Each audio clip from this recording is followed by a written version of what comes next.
Par dérive, on entend la quantité de produits phytosanitaires qui est transportée par le vent en dehors de la zone à traiter pendant l'application.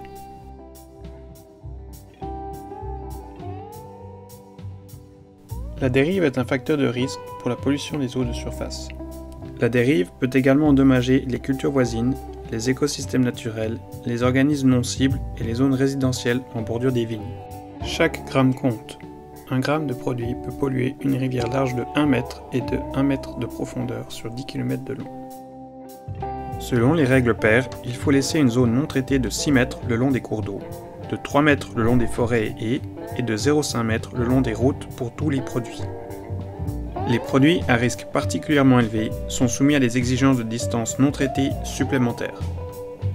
Ces distances sont résumées par les phrases SP3 qui indiquent la largeur des zones tampons à respecter le long des eaux superficielles, des zones d'habitation et de détente, des biotopes et surfaces de protection de la nature et des parcelles avec des plantes en floraison.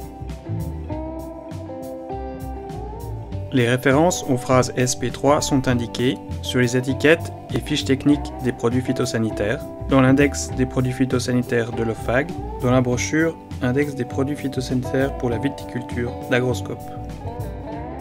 L'Office fédéral de l'agriculture a défini différentes mesures pouvant être mises en œuvre pour obtenir des points de réduction de la dérive.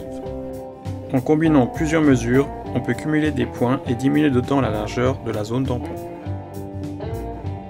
Pour réduire la dérive en viticulture, le matériel suivant est idéal. Les buses et injections d'air réduisent la dérive jusqu'à 95% et donnent 1 point.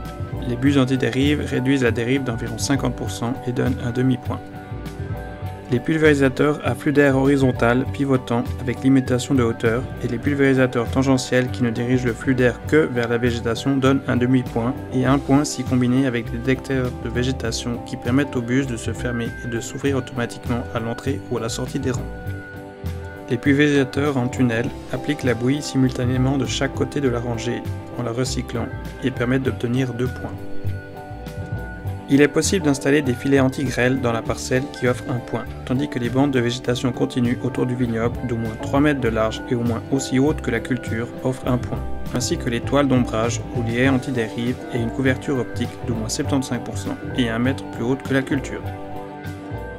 Le traitement avec une quantité d'air maximale de 20 000 m3 hectare et la pulvérisation des 5 rangs de bordure avec le jet direct vers l'intérieur du vignoble sont également de bonnes pratiques qui permettent d'obtenir 1 point.